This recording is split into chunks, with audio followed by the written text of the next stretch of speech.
Hello students, today our topic is biogas.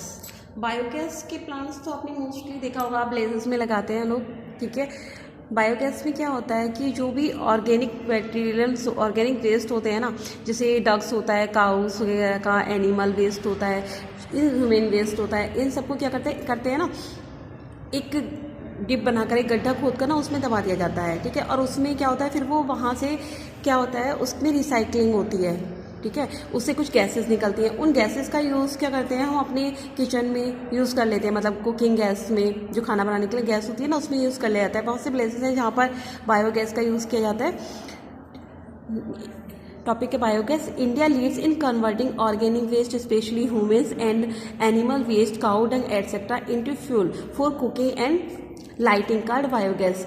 इसमें क्या होता है, इंडिया में हमारे क्या होता है, ऑर्गेनिक वेस्ट होता है, स्पेशली ह्यूमन्स और एनिमल्स, काउ डंग का जो काउ डंग्स जो होता है, इस सब का क्या करते हैं, कुकिंग और लाइटिंग में इसका यूज़ किया जाता है। इसे हम बायोगैस कहते हैं। The project is aimed at utilize biodegradable waste in village and cities. इसका जो यूज़ होता है इस प्रोजेक्ट्स का, बायोडिग्रेडेबल वेस्ट का विलेजेस में और सिटीज़ में होता है, ठीक है। इसके बाद जो इससे इलेक्ट्रिसिटी भी जनरेट होती है, और जो इसका जो वेस्ट निकलता है ना, उसको हम क्या करते हैं, इस टाइप्स के होते हैं बायोगैस के प्लांट्स, ठीक है। जो वेस्ट होता है ना, उसको खेतों में खाद के रूप में भी यूज़ कर लिया जाता है, ठीक है। नेक्स्ट होता है आपका टाइडल एनर्जी। टाइडल एनर्जी क्या होता है, जो टाइडल एनर्जी जो होता है, ये टाइड्स से मिलती है हमें। टाइड्स कहाँ होते हैं, जो आपकी शीज होती है ना, जो आपके समुद्र होते हैं, उसमें टाइड्स बनते हैं।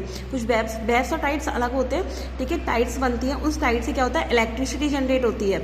इसमें आप इसको नेक्स्ट क्लास में डिटेल में स्टडी करेंगे। इसमें क्या होता है, जो मून होता है और ग्रेविटेशनल फोर्स लगता है एक, ठीक है, उससे क्या होता है, जो पानी, जो वाटर होता है ना, सी का लेवल ऊपर नीचे होता रहता है, तो उससे इलेक्ट्रिसिटी जनरेट होती है, ठीक है। इसको नेक्स्ट क्लास में डिटेल में हम स्टडी करेंगे।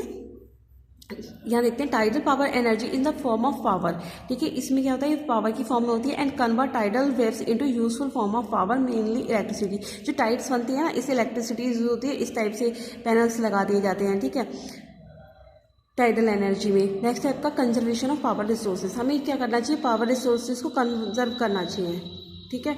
तो इसके लिए with the growing of population the demand for energy has been ट्रीमेंडसली।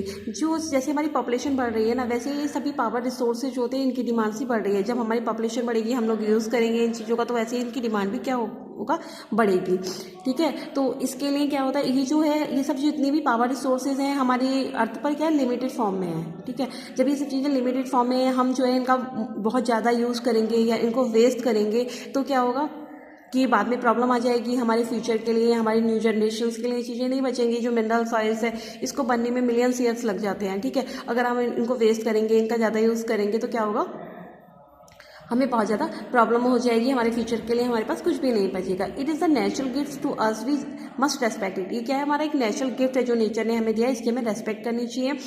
This implies that the use of alternative energy resources is essential. Conventional power resources are renewable, inexhaustible and environmental friendly.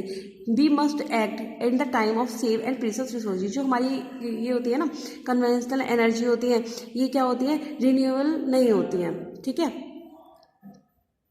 तो इन और एक इस limit तक ही है हमारे environment में, तो इनका हमें कम यूज़ करना चाहिए। हमें मोस्टली सोलर एनर्जी का यूज़ करना चाहिए, क्योंकि सोलर एनर्जी क्या है, तो हमें डेली, सन तो डेली ही आने वाला है हमारे यहाँ, और वो डेली हमें हीट भी देगा, तो हम उसका यूज़ करेंगे ना, तो वो तो हमें डेली मिलने वाली एनर्जी होती है, जैसे सोलर एनर्जी है, विंड एनर्जी है। लेकिन जो हमारी आपकी कन्वेंशनल पावर सोर्सेज होती है ना, जैसे आपके मिनरल्स हो गए, कॉइल्स हो गया, इनमें काफ़ी टाइम लग जाता है। Some of the way to conserve the power resources are emphasized and on the increased use of renewable and alternative source of power, minimizing the use of fossil fuels का use minimise कर लेना होगा। Saving electricity by using power saving device. हमें क्या करना है, power saving device का use करना है, ठीक है। और उससे क्या होगा, आपकी इलेक्ट्रिसिटी सेव होती है, ठीक है। आपका ये चैप्टर फिनिश हो गया है, खत्म हुआ है। इस लेसन के आपके क्वेश्चन आंसर है, ठीक है। क्वेश्चन आंसर एक्सरसाइज करके ये देख लेते हैं हम। फर्स्ट है आपका, choose the correct options. Which of the following is not a non metal minerals, sulphur. Next है, the extraction of minerals from the earth is called mining. The best variety of iron is magnetite. The largest producer of the oil in the world, USA। ठीक है, ये round हो गया था। The largest producer of the oil in the world is Saudi Arabia. ठीक है, USA नहीं है, सऊदी अरेबिया है। ओके, टिक है, सऊदी अरेबिया पे टिक कीजिए आप। Write one word for the following. Fuel has drive from the serve waste animal and human waste biogas. A rock that has the large concentration of the particular minerals igneous rocks.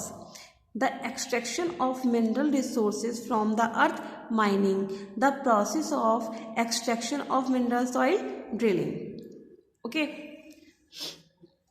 Next है आपके fill in the blanks. Minerals are found in rocks. Non-conventional source of energy are renewable resources. Copper was the first metal to be discovered.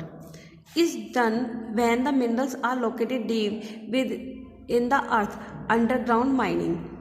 Here write underground mining. Okay. Next है minerals are the backbone of industrialization. ठीक है, next है आपकी match of the following. इसको next video में कराएंगे आपको। Okay.